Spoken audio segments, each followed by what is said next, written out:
এসবিজে SBG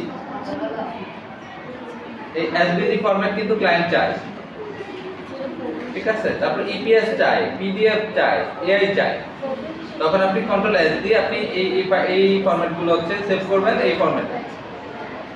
এই যে এটা যদি আমি পিডিএফ এ সেভ করি, দেখেন ধরেন এটাতেই নাম দিলাম নিয়ম ভলিউম লিখতে না, এই যে খুঁজে পান না, এই যে কোথায় সেভ করতেছি আপনি আগে দেখবেন না, এখানে সেভ দিয়ে ফেললে আমি পরে সারা পিসি খুঁজে লাভ আছে। আমি আগেই দেখে নিচ্ছি ই ড্রাইভে আছে, এআই তে আছে, তারপর সেভ দিব,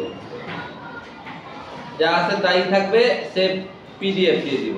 দেখেন এটা পিডিএফ ফাইল আকারে হয়ে গেছে, এই যে ইতে না, এই যে ইতে আর হচ্ছে এআই তে, বাস আমি পেয়ে গেছি এই যে পিডিএফ। এটাতে যদি আমি এখন প্রিন্ট করি আমার মানে খুব সুন্দর আসবে। এই যে আমার পিডিএফ ডকুমেন্ট, ঠিক আছে, এটা ডকুমেন্ট হয়ে গেছে, কেটে দিই আমি, প্রয়োজন নেই। আর এই যে আমার সেভ করে নিই আমি না এখনো, আচ্ছা কন্ট্রোল এস দিলাম, ফাইল থেকে এটা পিডিএফ এ সেভ হয়ে আছে। আচ্ছা কন্ট্রোল এস দিলাম, এটা এখন দেখেন আমি সব সময় অ্যাডোবি ইলাস্ট্রেটর যাতে আমি পরবর্তীতে কাজ করতে পারি, পরবর্তীতে কাজ করার জন্য অ্যাডোবি ইলাস্ট্রেটর এআই ফাইল হিসেবে সেভ করব। সেভ করার পরে এখানে একটা ইন্টারফেস আসবে, এটা কি 2020 এ করব নাকি হচ্ছে এইগুলাতে করব, তাই না? যখন আপনি 2020 এ করবেন, 20, 21, 22, 23, 24 এগুলাতে ওপেন করা যাবে। আর যদি 19 এ করতে চান, 18 তে করতে চান, 20 এর নিচে যেগুলো 15, 16 কিছু কিছু ফাইল মিসিং, কিছু কিছু শেপ মিসিং হইতে পারে, ঠিক আছে। এজন্য এই সমস্যা থেকে সমাধান হওয়ার জন্য ইলাস্ট্রেটর সিসি এটা দিয়ে দিবেন, এটা যাই দেখাক যাই বলুক, ঠিক আছে। এটাই আর কি হচ্ছে আমরা ক্লায়েন্টকে বলে দিই।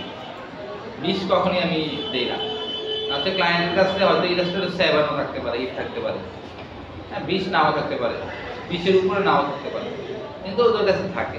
আবার কোন কোন প্রিন্ট শপে, যেমন চাঁদপুরের প্রিন্ট শপগুলোতে 20 এর উপরে নাই, মানে 20 এর নিচে সব।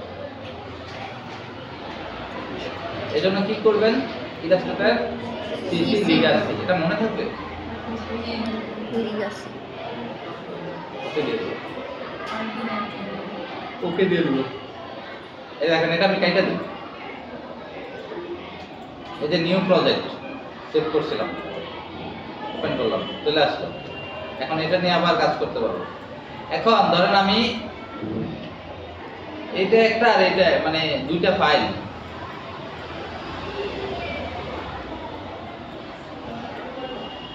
ধরেন দুইটা ফাইল,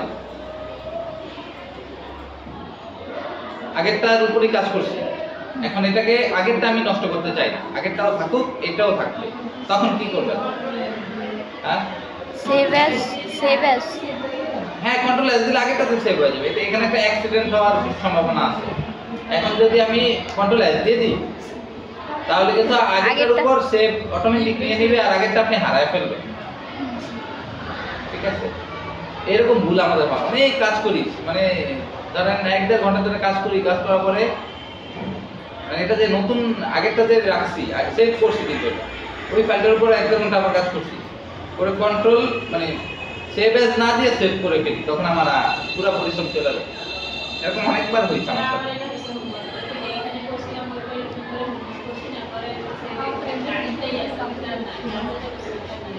আচ্ছা, তো সেক্ষেত্রে এই সমস্যার জন্য এটা আপনি আগে সেভ এজ করে নেবেন, এই যে সেভ এজ আপনার আগেরটাও থাকবে, এটা নতুন একটা প্রজেক্ট হিসেবে আপনি তখন আপনি সেভ এজ দিবেন। সেভ এজ, সেভ আর সেভ এজ দুইটাই খুবই ইম্পর্টেন্ট, আমাদের খুবই ব্যবহার হয়। এই সেভ এজ এর কপি এগুলো দরকার নেই, সেভ আর সেভ এজ।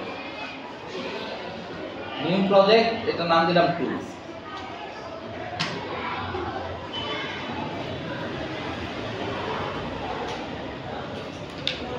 এবার দেখেন এই যে নিউ প্রজেক্টও আছে, আমি ওপেন করি, হ্যাঁ ওপেন করতেছি কন্ট্রোল ও, আবার নিউ প্রজেক্ট 2 ও আছে, আছে দুইটা।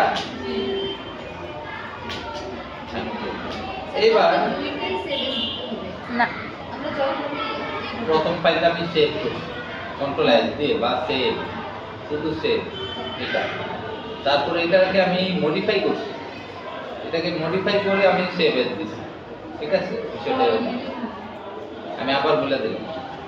আচ্ছা, এবার যদি আমি এটা কেটে দিই, সেভ না করে, তাহলে এটা থাকবে। যেমন ওপেন করতেছি, আবার দেখেন এটা থাকবে। বুঝছেন? আমি এটা মডিফাই করতেছি, মডিফাই করে সেভ দিবেন না, কেটে দিয়ে নো দিয়ে দিবেন, এটা নো দিয়ে দিবেন।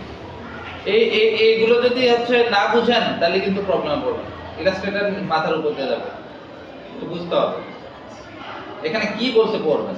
Save changes to Adobe Illustrator document new project AI before closing, মানে বলছে এটা ক্লোজ করার আগে তুমি কি সেভ করতে চাও? না রে ভাই, আমি এখানে চেঞ্জ করছি, তাই না?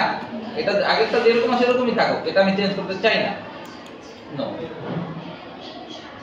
করবেন, করলে হচ্ছে আপনি বুঝে যাবেন। এটা অফ হয়ে গেছে। হয়ে গেছে।